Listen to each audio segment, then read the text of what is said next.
Today is September 1st, 2022. My name is Patrick Daglaris, and I am with the Oklahoma Oral History Research Program at the Oklahoma State University Library.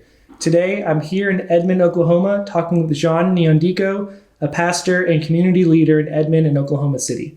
We'll be talking about the impact of COVID-19 pandemic in Oklahoma, and in particular about the impact on your ministry and community work and life in general. This project is supported through the Institute for Museum and Library Services American Rescue Plan grant funds. But before we get to the pandemic, I'd like to just learn a little bit about you. Tell me about yourself. All right, thank you very much. As you said, my name is Jean Niyondiko. I go by John. So I am living here in the United States with my family. We have me and my wife. We have 3 children. And I am from Africa, from a country called Burundi. That's where I was born and raised. We are here since 2015. That's when I came to do a master's program at Oklahoma Christian University. I finished that, and then that's when I started working with the Spero Project, helping refugees who have come to the United States from different countries, especially in my situation. I helped those who come from our region, Burundi, Rwanda, Congo, and around those countries. That's mainly what the people I'm supporting. So that's briefly. Okay. Yeah. Could you talk a little bit about growing up in Burundi? Was it Bujumbura where you grew up? Yeah, Bujumbura is the capital city of Burundi, but I wasn't born in Bujumbura. I was born in the countryside in the south part of our country. So it's called Bururi province. That's where I was born. Anyway, I was born in. I'm one of 11 children, and then so I'm number 6 in our family.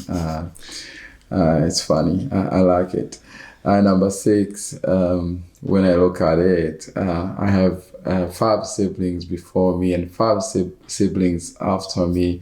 I have 2 boys before me, 2 boys behind me. I have 3 girls behind me and 3 girls before me. So it's funny. I love it. So I was born there, and I grew up really as a happy boy, playing with my siblings and my friends, and I've had the privilege of having both my parents still recently when my mother passed away. I'm good. All the siblings are back home in Burundi. I am the only one who is here with my family. So grew up in church context, loving people and getting love from others, helping one another, I guess, I believe really the life I had when I was growing up reshaped me, and I'm not surprised when I find myself helping others now, because that's the kind of heritage I got from my parents, from my relatives, and our community. Any memories of what you do for fun as a child, as a middle child of 11? For fun. We're playing soccer. Okay. We're playing football, not American football, soccer. That was really for fun. We would make this type of ball out of plastic bags, and then we would make a ball and would play all day playing with friends, and being in trouble because we would let the cows go and damage crops of people just because of having fun and playing with friends. I still remember how many times I've been disciplined by my parents because of that. Anyway, it was so fun. And the other thing, I love doing music. I love singing. I love worshiping God and hang out with friends. So I love that. Of course, being with my family, my family members, my siblings, and now with my wife and children. Okay. And you mentioned cows. So you said you're in the countryside. So did you kind of have farmland, or it sounded like did you have some chores to do, or? Yeah, we live in countryside, the farmland. Yes, we had. Where I live, almost everyone has cows or sheep or goats or. Yeah, so small farms with a certain number of animals for fertilizers mostly, and milk and meat in some situations, but mostly for farming purposes. That's why, and some people do. Poultry or also having chickens and stuff like that. Some have other types of livestock. Yeah. Anyway, that's how I grew up. That's how things were. Okay. I want to move on a little bit, but my last question about growing up, I wanted to ask about food. What are some of your favorite meals you remember eating? Back there. Even now, until now, beans, and something called cassava bread. It's different. It's a loaf of bread that we make out of cassava flour or maize flour. So we boil water, and then we put the flour, and then we mix, and then we make certain type of bread. That's really the main meal that I grew up eating. And then occasionally, basically around Christmas, we would have the blessing of eating rice just once a year. Just once a year, really, really once a year, unless there are some kind of parties or celebrations in the community where people would buy those kind of meat and rice. But we grew up eating those, and potatoes, and especially sweet potatoes also are eaten there. And what else? That's basically it. Yeah. Okay. I was wondering if you could just talk me through a little bit your educational background before coming to the States, because I know you ended up attending university, I believe in Bujumbura, in psychology. Is that right? Yeah, so could you just right. outline your educational background? How'd you end up there and choosing psychology? After I finished my elementary school back where I was born and raised, I went to high school, and after high school I went to university, and at university I decided to do psychology and education. Really, it wasn't my first choice. I wanted to do literature, and because I love languages, so I wanted to study English. I didn't know I would end up being here, living in the United States, but I loved languages. So, but for some reasons, really, I didn't get a chance to study that at university. Instead, I was oriented or placed, because the government places students depending on the grades you have and other criteria. So they placed me in the Department of Psychology and Education, especially because in high school I had done, I had learned about teaching. So that was really, I can say that how God oriented me. And then all those things reshaped me and shaped who I am now and what I'm doing, what I love to do. So yeah, I then went to university. I did 4 years and got my bachelor degree in education, in psychology and education. And after that, in 2005, I got a job. I worked with one nonprofit where I was coordinating a project of what we called then Child Soldier Project. These were young boys and girls who were coming out of the rebel movements, because in Burundi we had long periods of wars, conflicts between Hutus and Tutsis, things like that, and it was a crazy time. So I was in charge of that project, where I was helping those boys and girls to get ready to go back in the normal life. So we had to teach them some life skills like carpentry and metalwork. Yeah, that's I did that for 2 years, and then I moved to another organization where I was in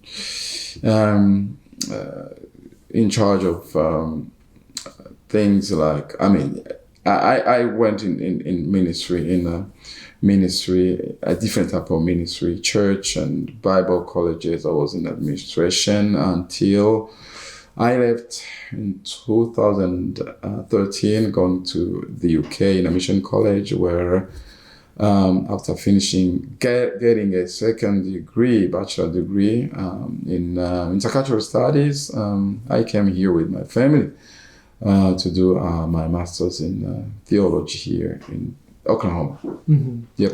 I had a couple questions from that. One, so you met your wife in Burundi during that time? Yes. Okay. I met my wife there. Mm-hmm. I met my wife in Burundi.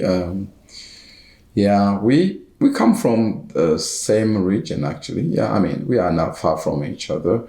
I didn't know her until in high school. Yes, and then that's how I met her, because her brother, her older brother, was a good friend of mine, and then I ended up knowing her, and after college, we decided to get married. Mm-hmm. Yep. Yeah.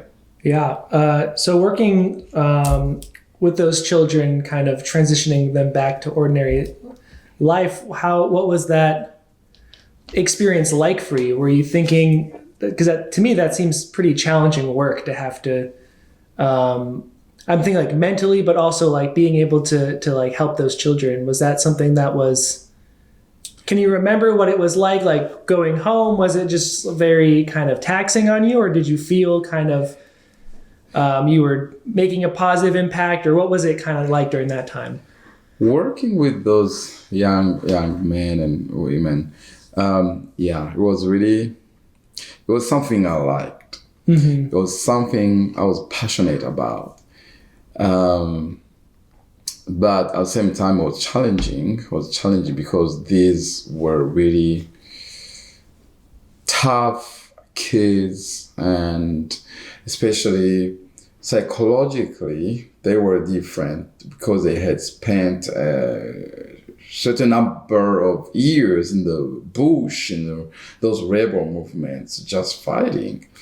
Some of them started fighting when they were less than 10 years old.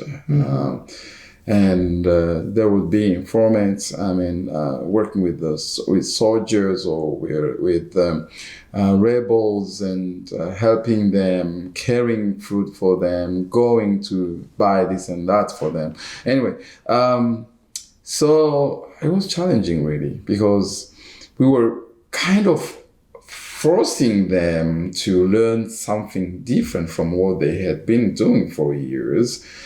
And they didn't like it necessarily. Yes, we had to teach them, talk to them, kind of help them shift from one type of life to another one. But at the same time, so many issues and questions about life, and they would really want just easy life. Let us just give us money.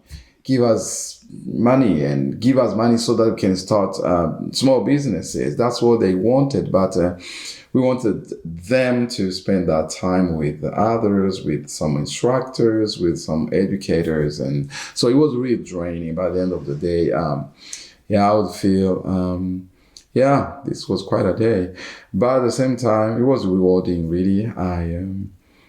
Because I was full of hope, because I could see after a certain number of years, some of them will be having their families, their businesses. So it was really good. It was really good for me. And indeed, now if I look back, I am connected with some of them, and I tell you, they have families. They have, some of them, they are in ministry. I think I know at least 2 who are pastors now, and others they are able to make a living and help their families. So it's I'm so glad really that I went through that. Yeah, I did that. Yeah. So I think my last question to kind of lead us to getting here was kind of talking about that experience. You said all your siblings still live there, but first you kind of go to college in the big city, and then you go to the UK, and then eventually to the US. What was that decision, maybe initially to UK before moving here too? Because you've been here since. So was that kind of the first one to leave? What was that experience like? Or at least the first one to leave and stay. Was that a challenge, or how did you kind of make up your mind you wanted to do that? To be honest, I have to say that I know when I was working in Burundi, we started a church and a Bible school at the same time, and so I worked hard. I was one of the pioneers to start that, and then I worked hard for 6 years, and I got tired, really tired, and I started thinking about going somewhere and having some rest, and then I decided to go somewhere and study instead of just resting. Okay, let me go and study. That's when I was blessed to go to the UK, this mission college, and study. And the goal was to stay there and do my master's and go back to Burundi after my master's. Go to continue serving my country in the area of churches, but some crazy stuff happened in Burundi as I was finishing my second year in the UK.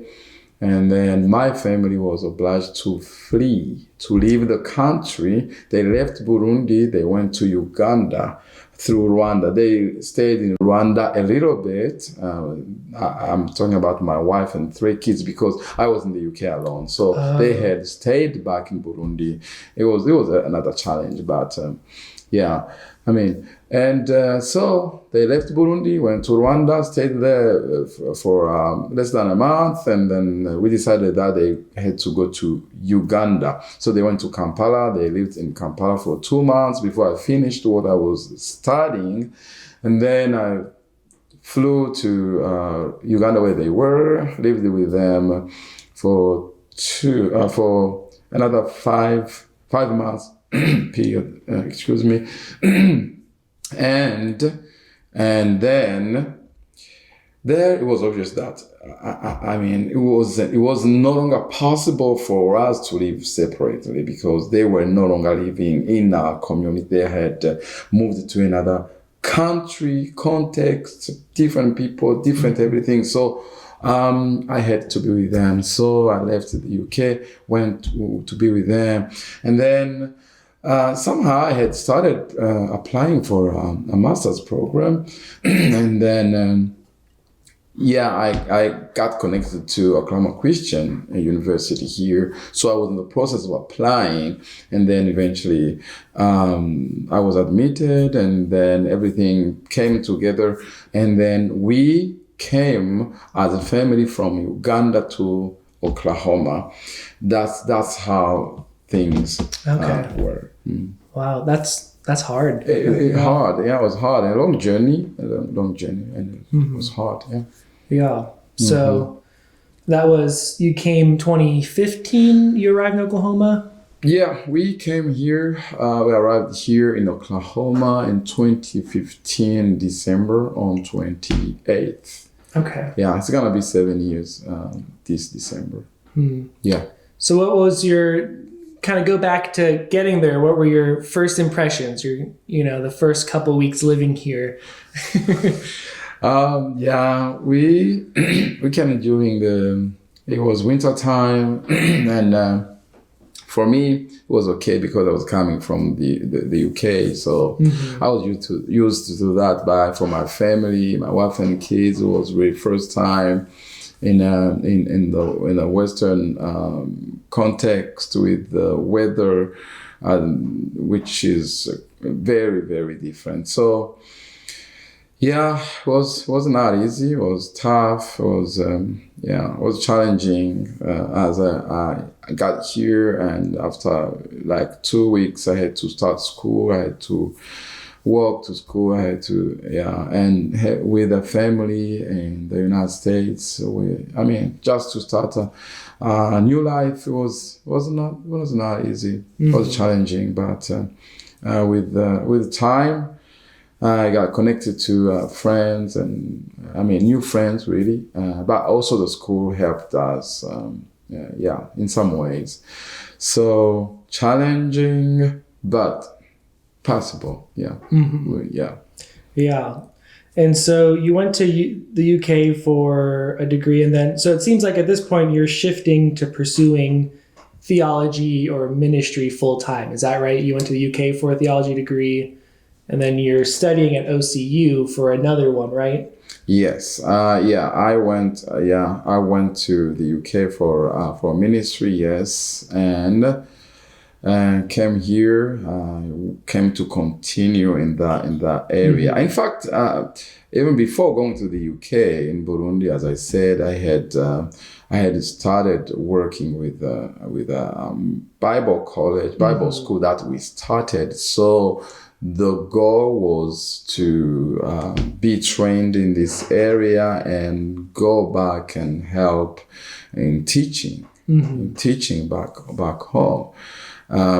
Yes, and then I came here I did this master's, I finished it, and after finishing it, I had already started working with refugees, and also God provided. I was able to go back at school, and I did an MBA, so which I got last year in November. So I was blessed to have an MTS and an MBA. And in the meantime, I started working with the refugees, and then it was obvious. I started working as a pastor, and eventually we started a church among these diaspora people, and which I'm pastoring now. I'm working and helping them here. And what's the name of your church? Our church is the name is Unbound Church. Okay. Unbound Church. Yeah. It's really interesting because going to the UK, you still had the idea to come home. Like there was a specific group you were coming home to serve. You had this school, this context, and then you end up in Oklahoma, still pursuing ministry, but in an entirely new country, entirely new people, new languages. Right. I mean, you already knew English, but it's still like that context of who the community was you were serving seems so different. You said you found a refugee community, so you said kind of like a diaspora of people that. So what is that like to be a pastor in kind of a new country, trying to find people to serve and minister to? It's nice, but it's different and challenging somehow, but it's good. Anyway, we have there's a refugee community here, and as I said, when I started working with the Spero Project, the Spero Project, they work with the refugees. They help them, those who have been resettled here in the in Oklahoma, and there were some who had come from Congo and from Rwanda, and then when I started meeting them, they connected me to others who were here, and others have been moving from other states to Oklahoma. And also there's a good number of students, college students who come from our countries, who are in different colleges around here. So I am connected to them, and we form a community of people who are from the same region, speak the same language. So Kirundi is my language, my mother's tongue, and then Kinyarwanda is the language spoken in Rwanda. And in the eastern part of Congo, there are populations who use the same language. And those two languages, Kirundi and Kinyarwanda, are similar. So for me, it is not a big challenge really to minister to them, to help them, because I help them with so many things. We help them because most of the refugees don't speak English, so we have to help them get connected with things like schools for their children. I facilitated their English learning, or doctor's appointment, or so many things, driving, learning, and things like that. And so it's good. I love it.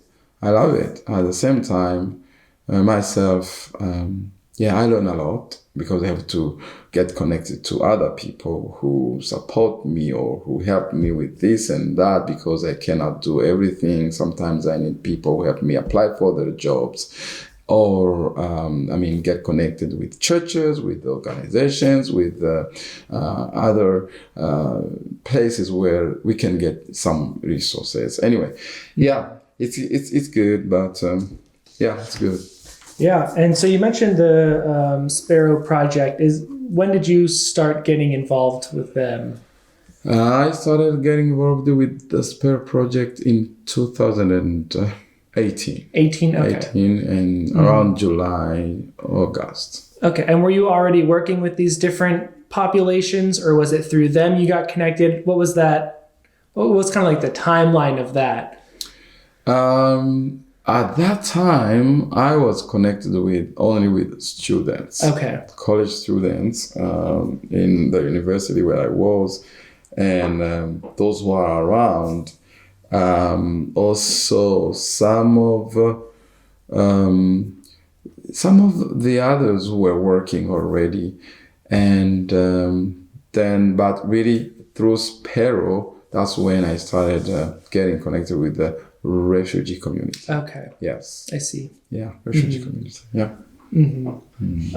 Were you specifically working from, like, were there certain jobs or things you were doing on behalf of Spero, or were you kind of working alongside them? I'm just trying to think, like, was it a job that you were doing, or was it just community work? You were meeting people and informally, or?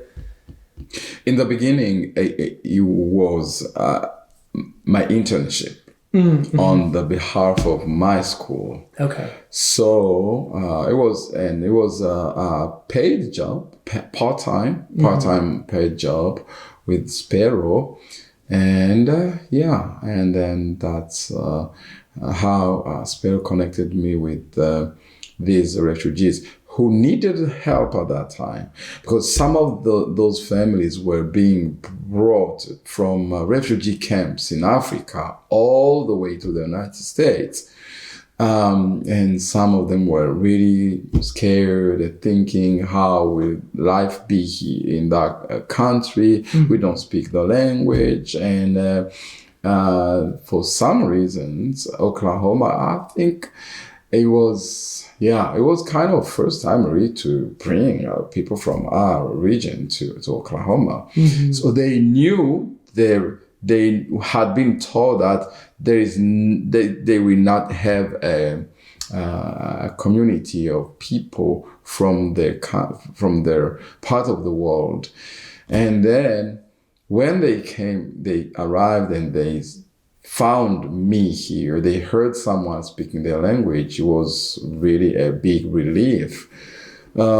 So yeah, to answer your question, Spero, I was doing an internship, but it was part-time paid job. Gotcha. And I think this may have been a little bit before, but I think it was back in 2017 where there was the bans on certain refugees and things from different countries. I think it was specifically like Muslim countries that was happening. Do you remember? Was there an impact? That may have been before you were working with refugees specifically, but is there any that affect you or anyone you were working with at that time? The truth is, when I started working with Spero, I found out that there were other people from other parts of the world, especially those from Asia. And my work was not limited to those from Africa only. I was also involved in helping people from Burma, from Vietnam, and even from Latin America. I would support different groups of people. Yeah. So because they pretty much need help. So I would support different groups of people, not only those who are from my region. Yeah. Okay. I was wondering if there were any stories or experiences you'd like to share with working with some of these communities. And I asked this because I remember when we spoke with you and Brad, there was a story about a watermelon that you were a part of. So I wasn't sure, was there any kind of like these stories about like cultural context or learning new things or differences that you can think of that you'd like to share, or maybe just the watermelon story? Or... Yeah. As I mentioned, imagine you go to a different context, country, different people, and you get there, you don't know how they do things, you don't know, so there was this new family who had just arrived, and then they put them in this apartment, and then they told me, "Hey, John, can you go visit this family? It's a new family from Rwanda, And I said, I was so excited because I said, yeah, these people, they speak my language. Let me go see them. And I got into their home, and then when they heard me speaking a language that they could understand, they were so excited. And then I think before just when I got there, they said, hey, we have this thing that people brought to us. These white people, they brought us this thing, a huge thing, green, and then we don't know what it is. We don't know what to do with it. And then I said, bring it, I will see. So this young man went to the room, actually, yeah. The kitchen was kind of hidden there, but he went to the kitchen and he brought this basin, and then there was a watermelon, a huge watermelon in the basin. And then they said, what is this? And I said, oh, wow, okay. I touched it and I said, can you give me a knife? Do we have a knife here? So he brought a knife, and I said, I will show you what look at me. Anyway, I took a knife, I cut the watermelon, I cut a slice like this, and I said, yeah, just look at me. And then I grabbed that watermelon and I started eating it. They said, what? Wow, it's something we can eat. I said, just cut it and eat it and try it. They said, we didn't know what to do with it. We didn't know it's something we can eat. So anyway, that was my first way of teaching them. Just saying, yeah, this is a new thing. I mean, we don't have them back there, but it's sweet, it's nice, it's very refreshing. Enjoy it. Anyway, they start cutting and they start eating and they loved it. Mm-hmm. Yeah, different culture, different contexts, new things, new ways of doing things, new, yes. Mm-hmm. Mm-hmm. Yeah, and is it correct? So your church, because I know you speak multiple languages. You mentioned a couple, but you also speak Swahili and French. Is that correct? That's correct. And so your services and some of your resources to your church, are they in English or are they in different languages? Is it in Kirundi or? Yeah, thank you for the question. I speak more than one language. I speak 4 languages, actually 5. We are blessed to have those different languages in our church. And there are some who speak Kinyarwanda and Kirundi. It's almost the same, those two. And then, I speak English, and we have some people who speak only English in our church. And also young children, like my children, really, they prefer English than Kirundi, especially in a church service. But sometimes we have people who speak French who don't know Kirundi or Kinyarwanda. So basically, we do by 2 languages in our services. We preach in English, and then there has to be someone translating to Kirundi / Kinyarwanda, or vice versa. Mm-hmm. If we have someone preaching in Kirundi, we translate to English to make it easy for those who only understand English to follow the service. Mm-hmm. That's how. Like last weekend, we call it a good blessing. Having many languages in our service, we had people speak French and Swahili. I mean, it was crazy, crazy good. Yeah. Crazy good. I mean, such a service for people coming here, to be able to hear their native languages because there can't be that many churches in town that are offering, services in their native languages. Yeah. And I think you have a podcast in Kirundi. I think on your website, or you had videos that were so. Yes. It's really good. It's really good. Yeah. I mean, when you go somewhere and you are able to worship in your language, it's you feel like you are home.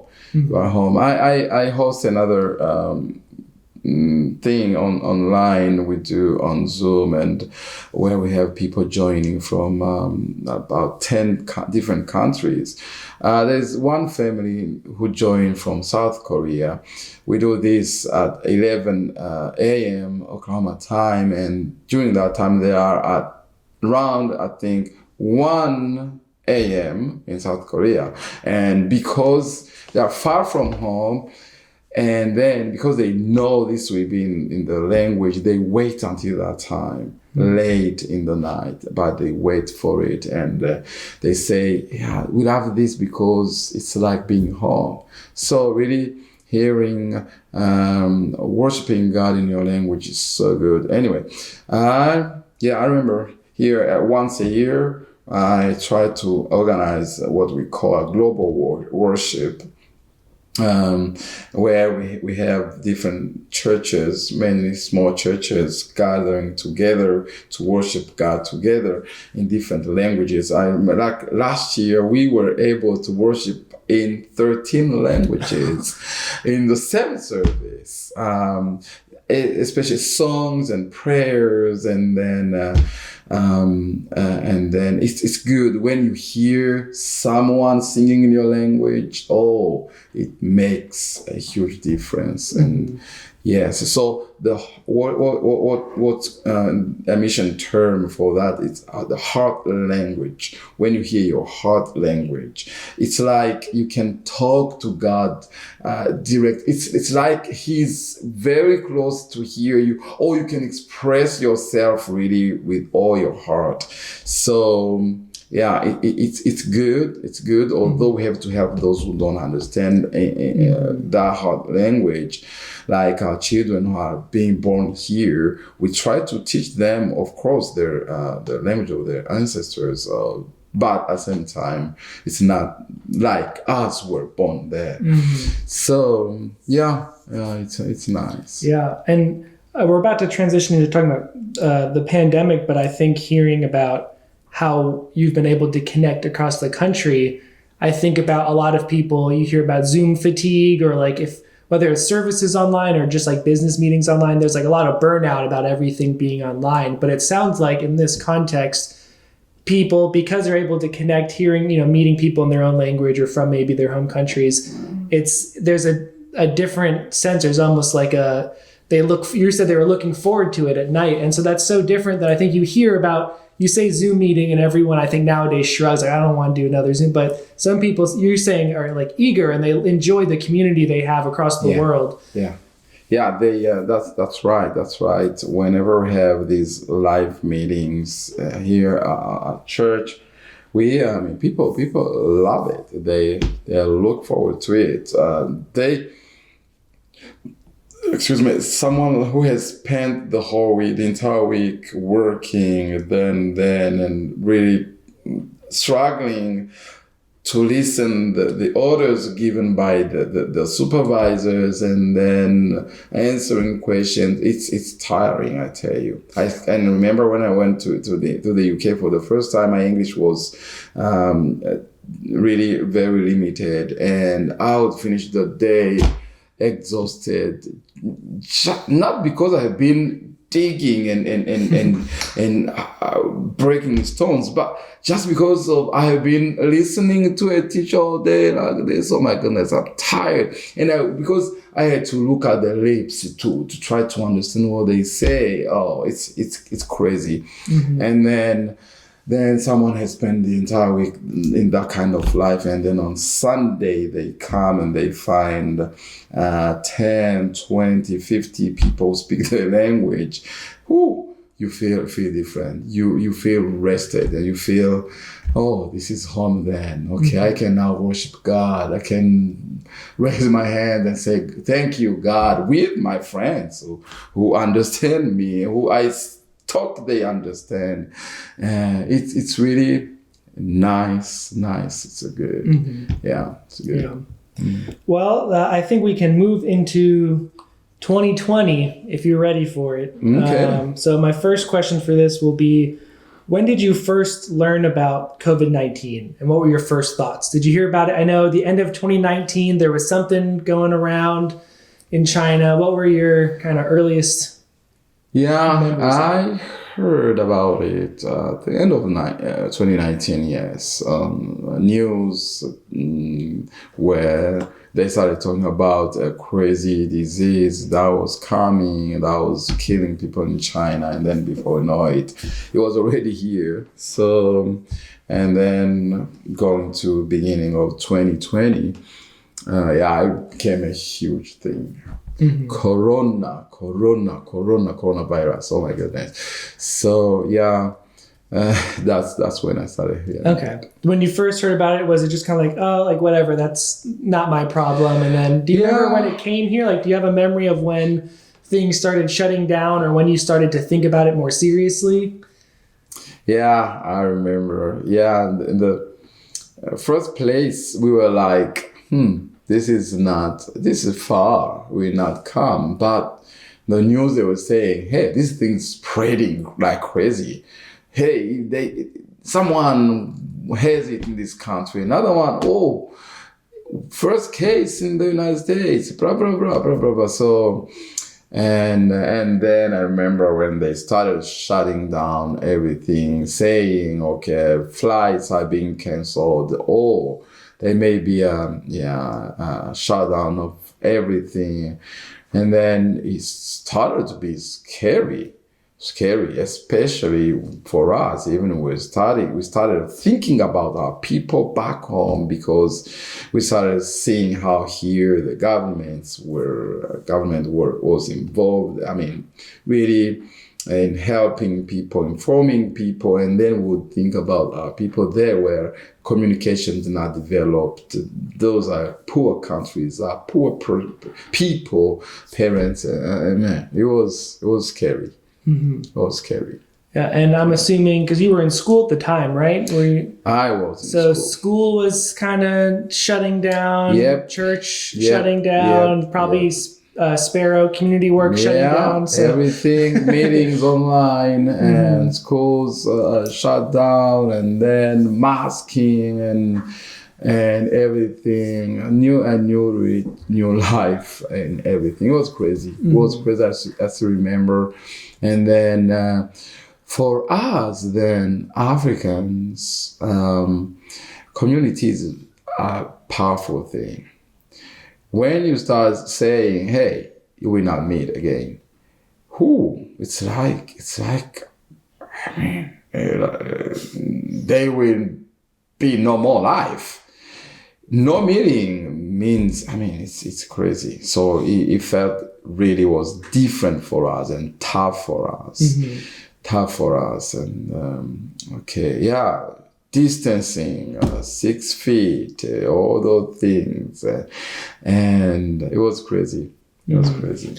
And talking about some language barriers with news or public health, were you involved with communicating, the risks or the importance of social distancing, or how did that roll out? Maybe either in the refugee communities or in your own communities, like your church community. Was there a translation that had to happen, or advocating for, hey, take this seriously or do these things, take these precautions?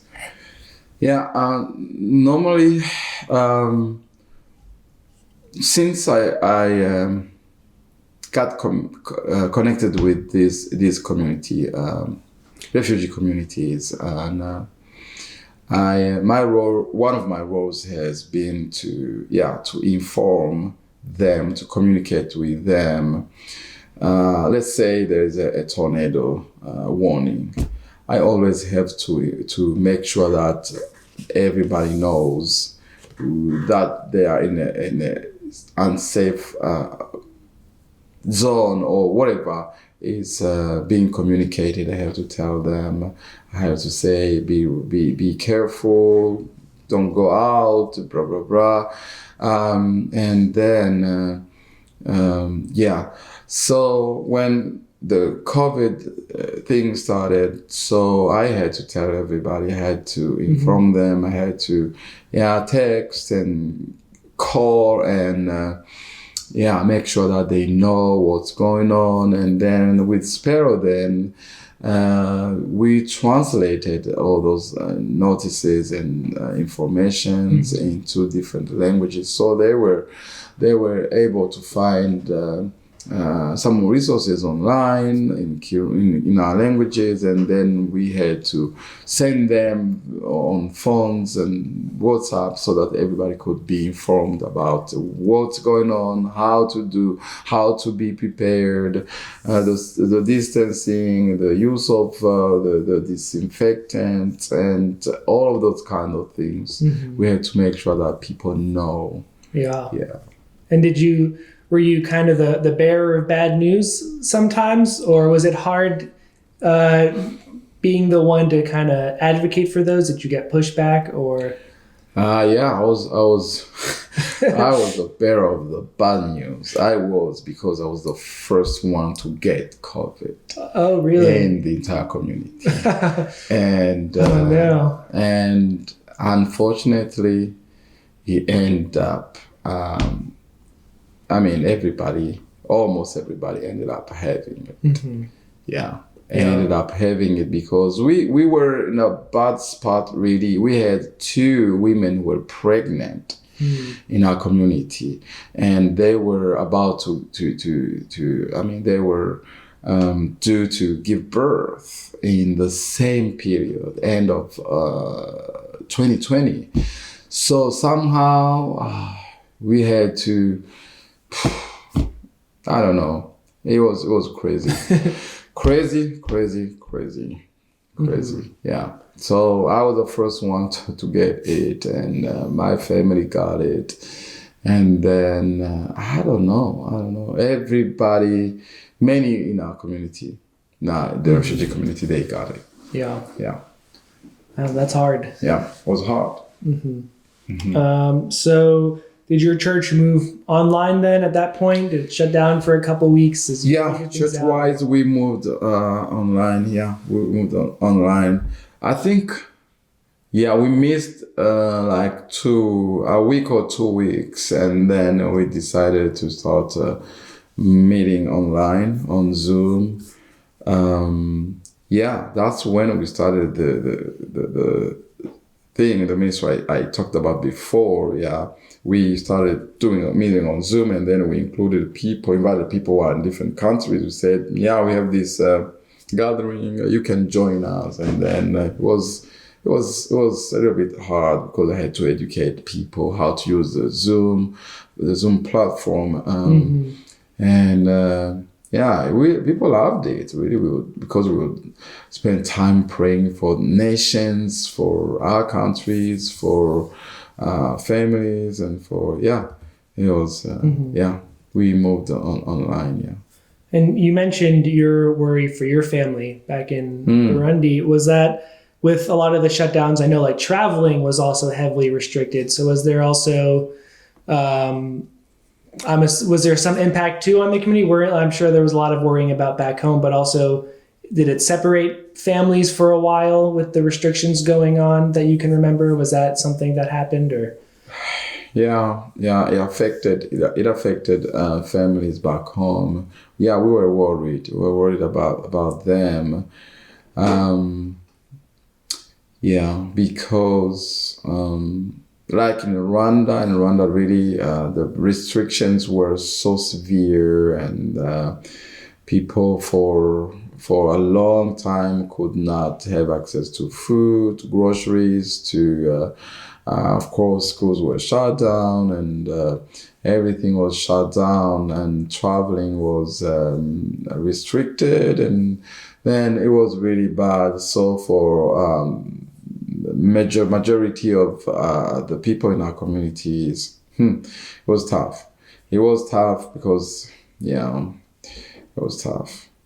And as far as I'm concerned, in Burundi was different. Really, they handled the COVID issue in a different way, and I thank God, really, it wasn't worse there. It wasn't worse. Not many people were killed or died because of COVID. So, but we were worried. We were worried. Yeah. So how did the initial lockdowns or distancing change just your day-to-day life? Because you talked about, you're someone who's kind of on call for the community. You're showing up in people's apartments, taking them to appointments. Yeah. Did that look a little different, at least in the early months when everyone is kind of stuck in home? Like, how were you balancing, like, I need a social distance to care for my family or wear masks while also, caring for the people in your community? Did it look different, or were there extra challenges you had to deal with? Yeah, it was different and challenging at the same time. Especially, but it was different because, as I said, I got COVID in early August 2020, and I cannot know where I got it from. I don't know. I suspect. Yeah, there was a family that just arrived, a refugee family that arrived, and then, they did not. They tried to hide it, but I could tell that something was going on. Maybe they had it before and tried to hide it, because I went to help them just, and then after 2 days, I was down. And also another friend of mine who helped me to help them with their furniture in their apartment, he got it. And then he gave it to his family. I gave it to my family. And then, as I said, because there were these 2 women who were pregnant, and I'm on call all the time to help them. It was challenging, really, because I had to wear a mask. I had to do the distancing thing. But at the same time, oh man, it was hard with the young children who are used to jumping on me, and it was hard. Mm-hmm. It was hard, and I have really to admit that some of our people thought it was a joke. They didn't really think or believe it was a real thing. Mm-hmm. And then, some of them were not really careful and ended up getting it. It was challenging. Yeah. Mm. So in that first few months or that first year, what was it like kind of organizing holidays or events, or, those big things that usually be these big community-wide things? Did it look different? Did you have to do more outside, or was there a strategy for how you would kind of do any kind of community celebrations? We simply didn't do those. Okay. We didn't do those. No big celebration. And usually, coming from where we come from, there are things we don't really have as big deals, mm-hmm. like birthday parties. Yeah. That's not really a thing you care mm-hmm. about in our context. Yes, we try because of our children now, because they are in schools here. They see what other kids are getting or whatever. We try, but it's not a big deal. Mm-hmm. So that was not very hard for us mm-hmm. anyway. But we didn't do anything. Yeah. So we'll just stay home and talk over the phone. Mm-hmm. And whenever I had to be somewhere, I could go and try to have a mask and try to distance myself. And it was challenging because we had. So one of those women had to give birth on August 13th. So, and she had COVID during that time. Oh, no. Yeah, she had COVID. Her husband had COVID. And I was already okay, but this other lady who had to help this one who had COVID, so to go to all you children, and oh my goodness, it was terrible. It was terrible. So yeah, bad time. Yeah. I think in that year too is when you started, is that right? Your online services, that's when you started attracting people from all over the world. Yeah. Do you remember how that happened? Was it kind of accidentally? People just started showing up, in the Zoom room meetings, or was there a strategy? Were you able to kind of promote your services more, or how did that happen? No, it wasn't really random because I had, we saw, okay, now everything's shut down, no going to church, and no meetings. And so we started thinking, what do we do here? Do we stop meeting really definitely or what? So yeah, tried to do Facebook Live or whatever, but I decided to do Zoom. And then, I had to be strategic and invite people from other countries. Just use the WhatsApp and tell people, hey, if you have a good connection, we are starting these services online, Zoom, and then teach them how to do it. You can join this time and this time, of course. And we have to be strategic because the time are different time zones. So we had to make sure the time we have here, it is evening there. It's morning here, it's evening there before they go to bed. So in order to have bigger, attendance. Strategies of involving other people and from different continents and different countries. Okay. Yeah. And it's impressive because you've sustained that to now, right? It's different. Yeah. So now, when we resumed meeting in churches, church buildings. When was that? Towards the end of 2020, actually. Okay. Yeah. Okay. Towards the end. So we said, okay, we're going to stop this online thing. But because people were in other countries liked it already, and some countries were still in the lockdown, they were not able to meet yet in churches. They said, no, please, we need this. Don't stop it.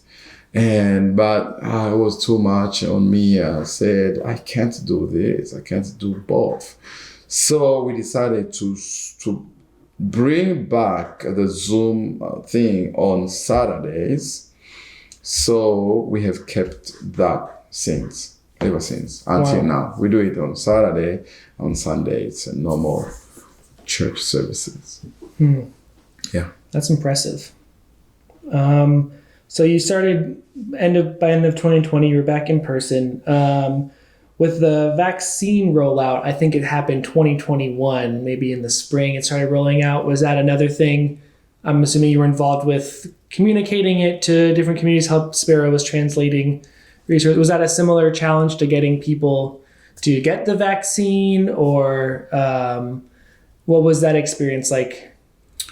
Yeah, that was another thing because, with everything that people were saying, some were saying no to the vaccine, others yes, others be careful, others, it was another thing really. I mean, education is, it's not easy. Yeah. We had to make sure that people know what to do, know what not to do, where to get it, and how and when. Already I remember testing also was, it was challenging. Like, I remember, many families were affected by it. Some lost their jobs. because I remember some who kept testing positive. They would go test positive, and they lost their jobs. And then then back to the vaccines. Yeah, it was challenging because some of the people in our community didn't. They chose not to to be vaccinated. Mm-hmm. Some, yes, were vaccinated. Others, they said, no, we will wait. So, yeah. Mm. I'm wondering, just for you and your family, what was that first year like? Because I think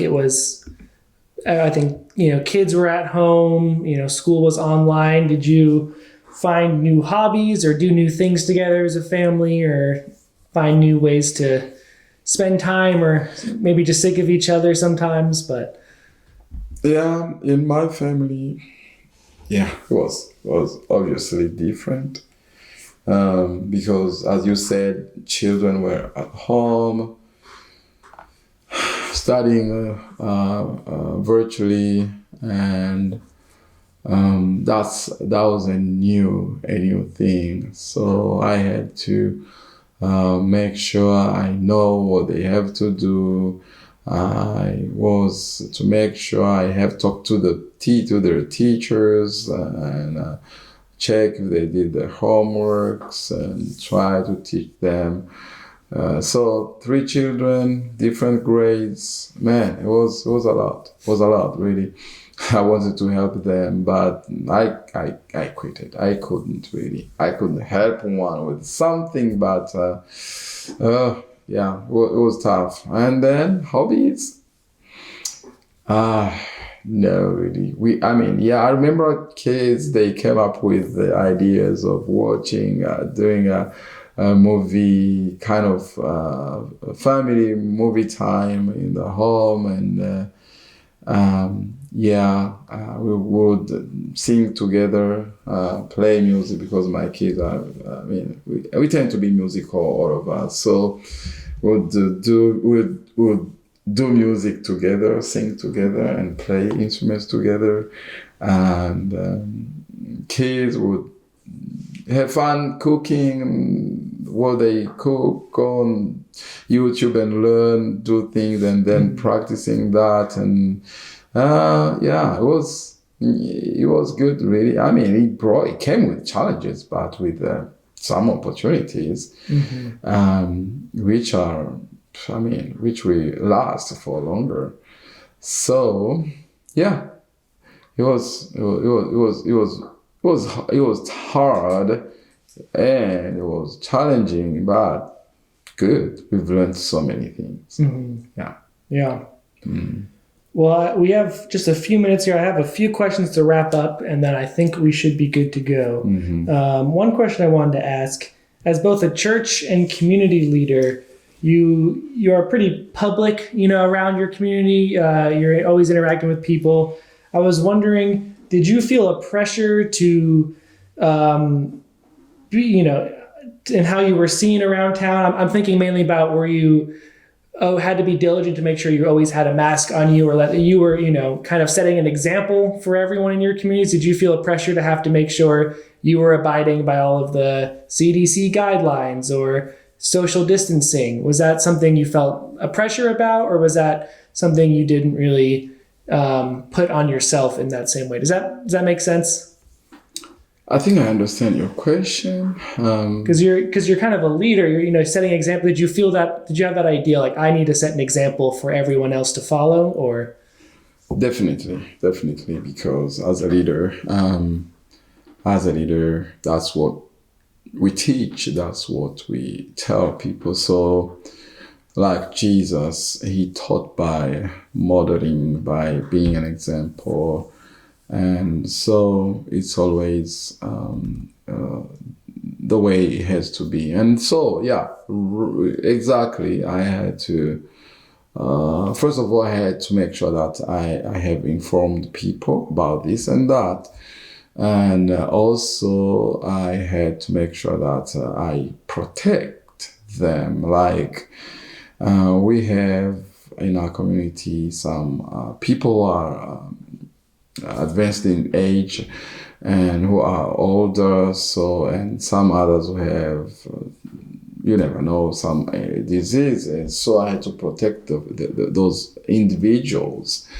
So, and one way of protecting them is to make sure that they are protected. And of course, it was a big fight because, okay, tell them, hey, have a mask even for your children. No, the children, they don't like them. Oh, okay, you need to keep doing it, and put it on yourself. And so, yeah, I had to set an example and try to social distance and be careful and follow the rules. Yeah, the CDC rules, especially, when we went back to the church building, and, we had to have the chairs in a certain way, following the guidelines and all of those things. I had to obey and follow those.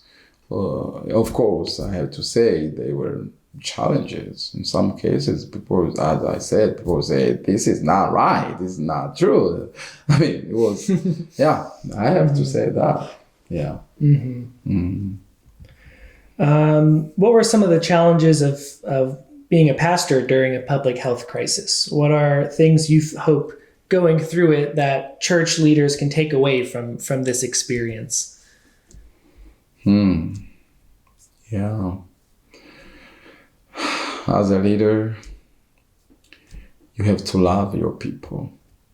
We love God and we love our people, and then that love is translated in the fact that you have to protect them.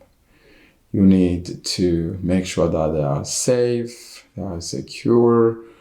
So you have to warn them about anything harmful that comes their way. Then, for that reason, you see, as a leader, had to have our ears open to whatever the CDC would say, or the leaders of from the state would say, and then try to go by those. So as a leader, then we love our people, but we need to tell them the truth and protect them. If it's someone who doesn't feel comfortable coming to church, you respect that, and you try to help them from where they are. If they have to join because like many churches, they had to have two different services. You have to make it open. If you are comfortable coming to church, come in person, and we will respect these. We have sanitizers, we have this and that. But if you don't feel comfortable, we had to start some online platforms. Say, okay, you can watch the service from your home. So in our case, because we are a small church, we didn't have. That was one reason. We didn't have the two kinds of services. But as a leader, we had to do that. I know my friends, pastors, they did that. Mm-hmm. So it's challenging. It was a good time to learn new things, to adjust to new circumstances and things like those. Mm-hmm. Yeah. And kind of a related question, the pandemic's been pretty divisive, kind of sometimes along political lines and things like that. And I was wondering, in your experience as a church leader, what you can do, like either your church or the church more broadly could do to kind of work to bring people together during such divisive times. Like, do you see a role that you can play, or maybe the church can play more broadly? Yeah, good question. Definitely. The Bible says that we have been given a ministry of reconciliation. So it means that, we have to make sure that people are united, and pastor, minister, having the microphone is power. Is power. So we need to use that power, wisely and in a constructive way. So most of the cases really when a pastor says something, because he has the people trust him. So they listen. They listen. Some can disagree, but they will say, "Hey, pastor said this and this," so they will follow you. So definitely, pastors really they have a big role in uniting people and in helping people, showing them the right way, which means it is very crucial that pastors or leaders are well informed. They know the right way to go. They know the right things to do, so that they can lead their followers towards the right things. So that's very crucial. So I know it was politically and different views. So it really required wisdom from God, and then it was crazy. Still, you think about it again and say, "Oh my goodness, how are we here? Praise God, this is almost over." Although it's not over, there are people still getting COVID.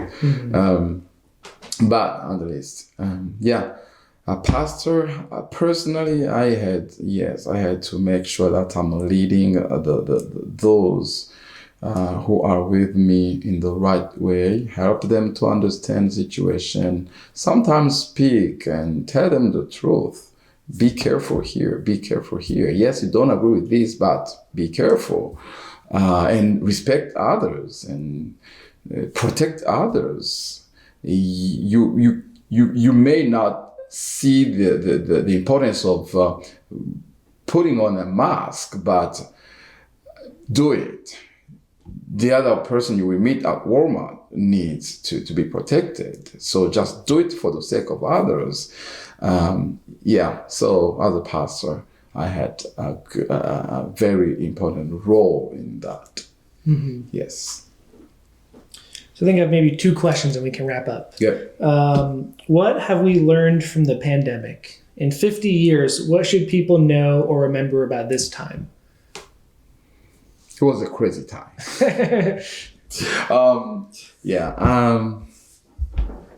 What have we learned? Oh, Jesus. Things can happen unexpectedly. Things can shift. I don't know how, for me, it tells me, we need to be prepared, to be ready all the time. Be ready for what? Maybe that's, in my case, as a minister and as a church leader, it tells me, be ready. We know that we believe that Jesus Christ will come back, and the Bible says we don't know when. So this it came really unexpectedly. No one was expecting such a crazy time and pandemic. And people were not ready. We saw people going to shop. Hey, go buy this, buy. Stock groceries and toilet paper. And so no one was ready. No one was prepared for that. So, I think, it teaches us really, people should be prepared. And at the same time, prepared for what? For whatever. In life, people need to be prepared for whatever can happen. and also prepared also to cooperate with leaders and obey rules and love one another, support each other, because always tough times happen. It may not be a pandemic, but people are required to help each other, to support each other, to understand each other, and to be united towards one a common purpose. And that's what I can say. Mm-hmm. And listening to just you talk now, it makes me think something to know or remember about this time maybe is the importance of community, because you've kind of shown the value of being in a new place and finding people that you can relate to or hearing your own language, but how you were able to do that globally with just a camera, and which you wouldn't have done without the pandemic. So one benefit now is, you have this larger reach. Exactly. And so there's this community that looks different, like you can't meet all the time, but you were still there caring for people well, and it looked different, but it was still essential to getting, whether it was serving those pregnant women or reaching those people in South Korea, like the community aspect seemed like a big through line for all the work that you were doing and making sure everyone was okay and caring for each other and getting through it together. Yeah, really. Thank you very much. That's one very major thing, because we didn't know about the Zoom thing, but now we can. It became a good tool that we use to reach different people from different parts of the world. That's a good thing that we learn or we got from this pandemic. And then, yes, because of that, I was able to be in many homes, whether in different states in America or in other countries, just because of the technology that became available or known because of the COVID time. Yeah, and then, yes, although during that time we were not able to meet or to gather, it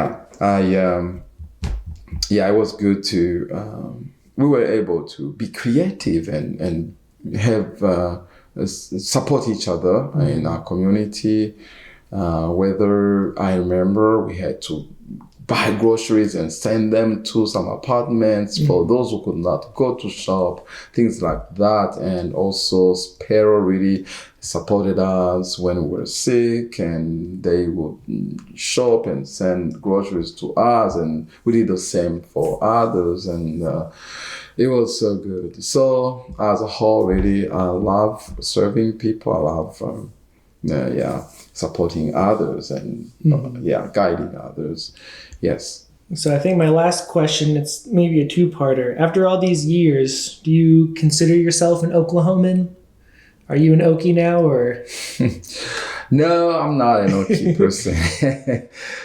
Maybe my children are. They can say they're Okies. I mean, on language side, because language and culture, they go together. Things. I mean, as an adult person, I speak this kind of broken English, but I'm still learning. But my children are very good. I mean, so I love Oklahoma. It's really my favorite place to be in the U.S. I like the fact that people smile and wave at each other as if they know you. Sometimes you say, "Do they know me? What is that? What?" Yeah, we love it. My family love it. All the people are here. We love Oklahoma. Yep. So to kind of wrap up, what do you think Oklahomans should know about the refugee or just the international population in the state, for maybe people who aren't as aware or don't work with them as much? I know Spero likes to call them their new neighbors. So what do you think Oklahomans should know about this pretty large population in the state? I think the first thing is Oklahoma needs to know that we love Oklahoma, and we love the welcome. Really, I have to repeat it. the way that Oklahomans, they treat internationals in a good way. Yes, there's one aspect of job-wise. It is hard for those who don't speak English yet. Many companies don't receive them, but there are some who are now being receptive, who understand, who try to create ways of having them and hiring them. We appreciate the welcome. And two,